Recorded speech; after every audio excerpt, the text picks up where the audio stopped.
सरोज जी और आज जिनको जिताने के लिए मैं यहां आया हूं, ऐसे हमारे प्रत्याशी भाई धीरज ओझा जी के लिए सभी लोग ताली बजाइए। और आज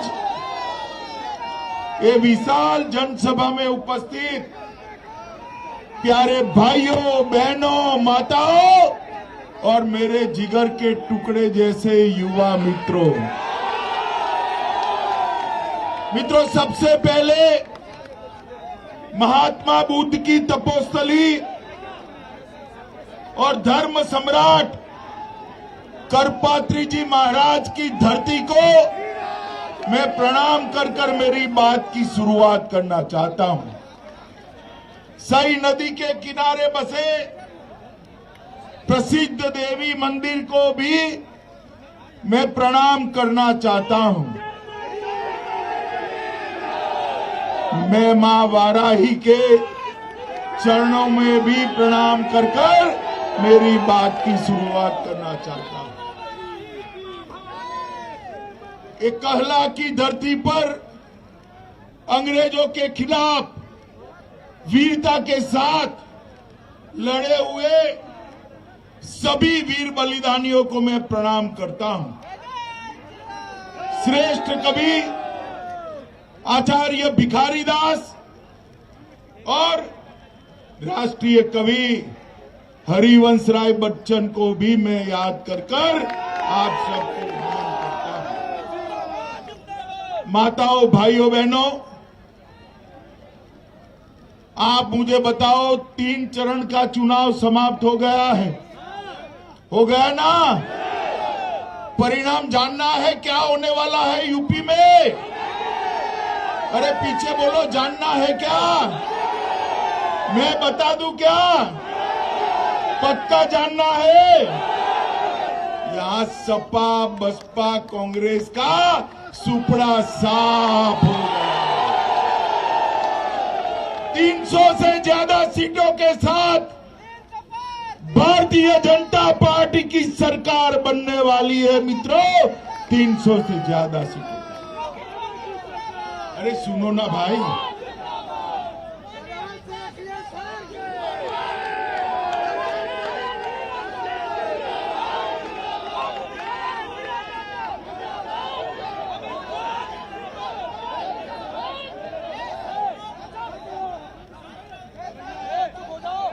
हो गया? अब मैं बोलूं? आप बोलेंगे क्या? पक्का नहीं बोलेंगे? चलिए मित्रों, 300 सीटें को साथ भारतीय जनता पार्टी की सरकार बनने वाली है। भारतीय जनता पार्टी, अपना दल और निषाद राज पार्टी तीनों मिलकर फिर से सत्ता में आने वाले हैं। माताओं, भाइयों, बहनों, यहां मैं सरकार बनाने के लिए नहीं आया। धीरज ओझा को एमएलए बनाकर भेज दीजिए। इसको हम बड़ा आदमी बनाना चाहते हैं, बड़ा आदमी बनाना चाहते हैं। बनाएंगे क्या? जोर से बोलिए, अंत तक बनाएंगे क्या? देखिए भाई, इतनी कड़ी धूप में नंगे सर खड़े हैं। सच्चा बताइएगा, धीरज ओझा को बनाएंगे एमएलए? पक्का? मित्रों, 2014, 17 और 19 में उत्तर प्रदेश की ये महान जनता ने भारतीय जनता पार्टी को जिताने का काम किया है। ये अखिलेश बाबू है ना, अखिलेश बाबू, ये अच्छे गेंदबाज नहीं है। गेंद डालने वाला अगर फुलटॉस डाल दे तो बल्लेबाज ने चौका लगाना चाहिए या नहीं लगाना चाहिए? जरा जोर से बोलो, लगाना चाहिए या नहीं लगाना चाहिए? 14 में आपने भाजपा को जिताया ना, 17 में जिताया ना, 19 में जिताया ना, अब 22 में जिताकर बाउंड्री लगाने का काम करो। करेंगे क्या? मित्रों, भारतीय जनता पार्टी की सरकार ने नरेंद्र मोदी जी ने कहा था कि भारतीय जनता पार्टी की ये सरकार गरीबों की सरकार है, पिछड़ों की सरकार है, दलितों की सरकार है। जब हम कह रहे थे, इस समाजवादी पार्टी वाले मजाक उड़ा रहे थे। अखिलेश बाबू, आज मैं हिसाब देने भी आया हूं और आपका हिसाब मांगने भी आया। माताओं, भाइयों, बहनों, मोदी जी ने उत्तर प्रदेश में 1,67,00,000 माताओं को फ्री ऑफ कॉस्ट गैस का सिलेंडर दिया है। फ्री ऑफ कॉस्ट 1,67,00,000 गरीबों को गैस का चूल्हा दिया है। आप भाजपा सरकार बना दो, जिनके पास गैस का चूल्हा आया है उसको होली और दिवाली में 2 cylinder free of cost Bharatiya Janata party. माताओं, भाइयों, बहनों, स्वच्छ भारत मिशन के तहत हमारे मुख्यमंत्री योगी आदित्यनाथ जी ने 2,61,00,000 शौचालय बनाने का काम किया है, जिससे मेरी माताओं बहनों को शर्म महसूस न होगी। अखिलेश भाई, आप बता दो, आपकी सरकार रही, सपा बसपा बसपा सपा, ये बुआ भतीजा ने 15 साल राज किया। कभी शौचालय बने थे क्या? जरा जोर से बोलो, बने थे क्या? रानीगंज वालों, ये बिजली रानी कभी 24 घंटा आपके घर में आती थी क्या?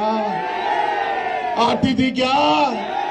बड़े बड़े शहरों में आती थी, हम गांव वालों के पास आती थी क्या?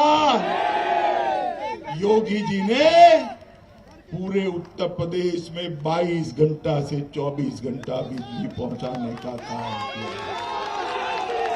1,41,00,000 घरों में मुफ्त में बिजली का कनेक्शन पहुंचाने का काम नरेंद्र मोदी सरकार ने किया है। नरेंद्र मोदी सरकार लगभग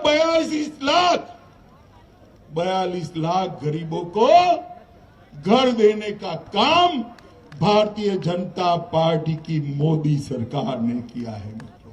और मैं बताने आया हूं, एक बार फिर से योगी जी को मुख्यमंत्री बना दीजिए पूरे उत्तर प्रदेश में। अरे सुनो, एक बार फिर से बना दो, पूरे उत्तर प्रदेश में हर गरीब को घर देने का काम ये भारतीय जनता पार्टी की सरकार है। माताओं, भाइयों, बहनों, 2,54,00,000 लोगों को, 2,54,00,000 किसानों के बैंक अकाउंट में 6,000 रुपया सीधा भेजने का काम देश के नेता और हमारे प्रधानमंत्री नरेंद्र मोदी जी ने किया है। और इसमें 37,000 करोड़ रुपया भेजा है मित्रों उत्तर प्रदेश। मैं आपको बताता हूं, एक बार फिर से सरकार बना दो, किसी भी किसान को 5 साल तक बिजली का बिल भरना नहीं पड़ेगा, बिजली मुफ्त में। माताओं, भाइयों, बहनों, उत्तर प्रदेश के 15 करोड़ गरीबों को प्रधानमंत्री आयुष्मान भारत योजना का कार्ड दिया है, जिसके तहत 5 लाख तक का सारा इलाज मोदी जी मुफ्त में कराते हैं। मित्रों, अखिलेश और बहन जी ये कभी कर नहीं सकते थे। मुझे बताओ, रानीगंज वालों, कितने लोगों ने टीका लिया है? हाथ ऊपर करो। सबने ले लिया ना? दोनों डोज लिए? अरे यार, ये मोदी जी जब टीका वैज्ञानिकों ने ढूंढा, ये अखिलेश जी ने ट्वीट किया कि टीका मत लियो, ये मोदी का टीका है। आपको तो ना बोल दी, 10 दिन में अंधेरे में वो खुद टीका लगा है। ये तो अच्छा है, यूपी वाले उनकी सुनते नहीं है, वरना ये तीसरी लहर में आप लोग सलामत होते क्या? कोरोना हो जाता है, नहीं हो जाता है? मोदी जी ने 130 करोड़ लोगं को टीका लगाकर कोरोना से सुरक्षित करने का काम भारत के प्रधानमंत्री नरेंद्र मोदी ने किया। मित्रों, 15 करोड़ गरीबों को जब कोरोना आ गया, रोजगारी बंद हो गई, 15 करोड़ गरीबों को 2 साल तक प्रति व्यक्ति प्रति माह 5 किलो अनाज देने का काम नरेंद्र मोदी सरकार ने किया है। साथ में योगी जी ने तेल, दलहन और नमक देने का काम किया है और गरीबों का चूल्हा चालू रखा है। मैं आपको बताने आया हूं भैया, ये तो माफियाओं की भूमि है। हमारा संगम लाल यहां बैठा है, हमेशा कहता है कि यह माफियाओं का त्रास है। योगी जी ने पूरे उत्तर प्रदेश को माफियाओं से मुक्त किया है। मैं कहकर जाता हूं, इक्का दुक्का बच गए ना, उसको भी साफ करने का काम अगले 5 साल में हम कर देंगे। कानून और व्यवस्था को योगी जी ने संभालने का काम किया है। डकैती में 72% कटौती करी है, लूट में 62% की कटौती करी है, हत्या में 31% की कटौती करी है, अपहरण में 29% का कमा करने का काम भारतीय जनता पार्टी की सरकार ने करा है और बलात्कार में 50% की कमी करने का काम ये भारतीय जनता पार्टी की सरकार ने किया है। भाइयों बहनों युवाओं, 2000 करोड़ रुपए की जमीन ये भूमाफिया कब्जाए हुए थे, उसको खाली कराने का काम और गरीबों को देने का काम योगी आदित्यनाथ की सरकार ने किया है। मित्रों, मैं आज आपको बताने आया हूं, मित्रों, यहां पर जातिवाद, परिवारवाद और तुष्टीकरण इसकी राजनीति चलती थी।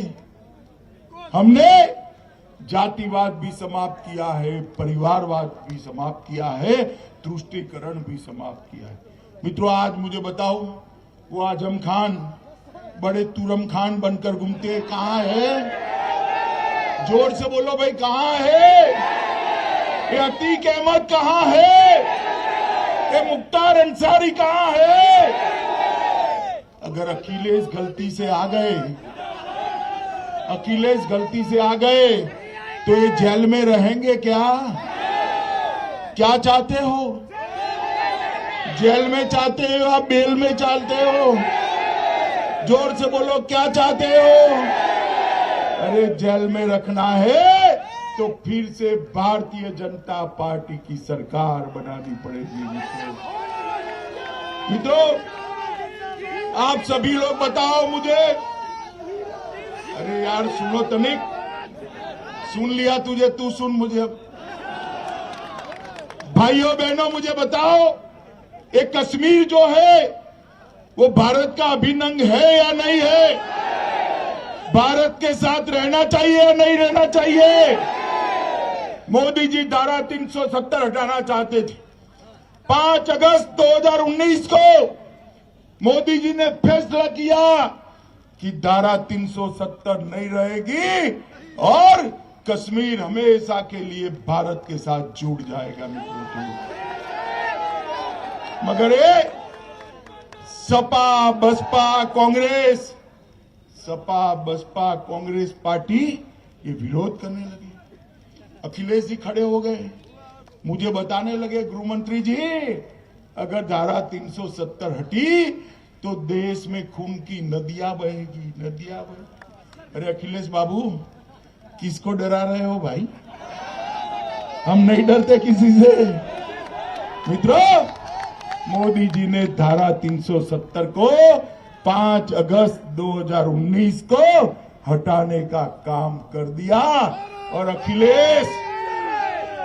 अखिलेश जी सुनिए, खून की नदियां तो क्या, कंकर चलाने की किसी की हिम्मत नहीं हुई। कंकर चलाने, माताओं, भाइयों, बहनों, ये भारतीय जनता पार्टी की सरकार, हम जो कहते हैं वो करते हैं। 10 साल तक सोनिया मनमोहन की सरकार चली, सपा बसपा कांग्रेस की सरकार थी। पाकिस्तान से आलिया मालिया जमालिया आते थे, हमारे जवानों के सर काट कर ले जाते थे, और ये मनमोहन सिंह के मुंह से उफ नहीं निकलता था। मौनी बाबा चुप रहते थे। मोदी जी आ गए, आपकी कृपा हो गई, ये संगम लाल को आपने एमपी बना दिया। मोदी जी आने के बाद भी इन्होंने पुलवामा और उरी में हमला किया। उनको लगा अब क्या होने वाला है। पाकिस्तान वालों को मालूम नहीं था कि सरकार बदल गई है, अब कांग्रेस की सरकार नहीं है, भारतीय जनता पार्टी की सरकार है। मनमोहन सिंह प्रधानमंत्री नहीं है, नरेंद्र मोदी प्रधानमंत्री है। 10 ही दिन में मोदी जी ने सर्जिकल स्ट्राइक और एयर स्ट्राइक कर पाकिस्तान के घर में घुसकर आतंकवादियों का सफाया करने का। भाइयों बहनों, मोदी जी ने देश को सुरक्षित करने का काम किया है। पूरी दुनिया में मोदी जी ने एक संदेश भेजा है कि भारत की सेना और भारत की सीमा, उसके सामने आंख उठाकर कोई देख नहीं सकता, वरना दंडित किया जाता है, दंडित। माताओं, भाइयों, बहनों, हमारे सांसद पीछे पड़े रहते हैं विकास के कामों के। हमारे धीरज ओझा भी अब पड़ेंगे। इस क्षेत्र के लिए ढेर सारे काम हमने किए। गंगा एक्सप्रेसवे की परियोजना से प्रतापगढ़ पूरा जनपद विकास के साथ जुड़ने वाला है। शिवसत में करोड़ों की लागत से इंजीनियरिंग कॉलेज स्वीकृत हो गई है। शिवसत में केंद्रीय विद्यालय भी हमने बना दिया है। खरवई में राजकीय डिग्री कॉलेज और बासी में राजकीय महिला कॉलेज, इसकी स्थापना करने का प्रस्ताव कर दिया है। हम सब के लिए पूजनीय मां वाराही के धाम का सौंदर्यीकरण करोड़ों रुपयों से शुरू हो चुका है। संसारपुर में औद्योगिक क्षेत्र का विकास चालू कर दिया है। प्रतापगढ़ में यूनिवर्सिटी बनाने की शुरुआत करी है। प्रतापगढ़ में सोनेलाल पटेल जी, डॉक्टर सोनेलाल पटेल के नाम से मेडिकल कॉलेज बनाने की भी शुरुआत की है। घेरा के कतरौली में खेलो इंडिया योजना के तहत स्टेडियम बन रहा है। शिवगढ़ के नजियापुरी में एक मिनी स्टेडियम भी बना दिया गया है। 4 ऑक्सीजन प्लांट यही जनपद में लग चुके हैं। 813 ऑक्सीजन कंसंट्रेटर यहां पर एक्टिव है। और पृथ्वीगंज बाजार व सुसा को नगर पंचायत का स्टेटस भी देने का काम हो। मुझे बताओ भाई, ये अखिलेश आए तो पूछोगे कि 10 साल राज किया, क्या किया भाई? पूछोगे क्या? पूछना चाहिए, नहीं पूछना चाहिए? माताओं, भाइयों, बहनों, ये सपा बसपा विकास नहीं कर सकती। विकास केवल और केवल नरेंद्र मोदी जी के नेतृत्व में भारतीय जनता पार्टी ही कर सकती है। गरीबों का काम भारतीय जनता पार्टी ही कर सकती है। कानून और व्यवस्था योगी जी ही सुधार सकते हैं। अरे बाहुबली ये सारे साफ हो गए। पूरे उत्तर प्रदेश में कोई बाहुबली बाकी नहीं है। जहां जाओ वहां कोई बाहुबली नहीं है, सिर्फ बजरंग बली दिखाई पड़ते हैं। भाइयों बहनों, मुझे बताओ, आप सभी लोग कमल के निशान पर बटन दबाओगे क्या? अरे यार जोर से बोलो, बताओ, दबाओगे? ओझा जी को विधायक बनाओगे? 300 पार कराओगे? भाजपा सरकार बनाओगे? योगी जी को मुख्यमंत्री बनाओगे? मोदी जी के हाथ मजबूत करोगे? तो मेरे साथ दोनों हाथ उठाइए, उठाइए दोनों हाथ, विजय के संकल्प की मुट्ठी बीजिए और प्रचंड आवाज से बोलिए, भारत माता की, भारत माता की, भारत माता की, वंदे मातरम, वंदे मातरम।